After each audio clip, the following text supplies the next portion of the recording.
కొబ్బరి వంకాయ కూర అండి.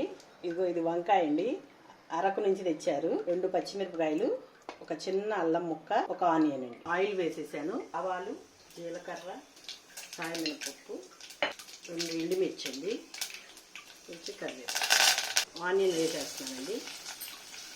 కూరకు సరిపడినంత పసుపు, సాల్ట్ వేసేస్తున్నానండి. ఈలోపు పచ్చిమిర్చిను అల్లం మిక్సీ వేసుకుందామండి. దీంట్లో కారం వేసే పని ఉండదండి, మనం ఈ పచ్చిమిర్చి అల్లమే సరిపోతుంది కూరలో. కొంచెం 2 నిమిషాలు వేగనిచ్చేసి వంకాయ ముక్కలు వేసేసుకోవచ్చు. ఇదిగోండి వంకాయ ముక్కలు వేసేస్తున్నాను. బాగా కలిపేసేయండి. మీద సరిపడే గిన్నె కానీ దేంట్లో అయినా సరే అండి, వాటర్ పోసేసి ఆవిరి బయటికి వెళ్లకుండా ఇలా పెట్టేసేయండి. చూడండి వంకాయలన్నీ ఎంత కిందకి వెళ్ళిపోయినాయి, కూడా పట్టదండి అసలు. కొంచెం సేపు మగ్గనిచ్చి కొబ్బరి వేద్దామండి. బాగా ఉడికిపోయినాయండి వంకాయలు. కొబ్బరి వేసేసానండి. ఒక 5 నిమిషాలు ఉంచేసి కట్టేసేయచ్చండి.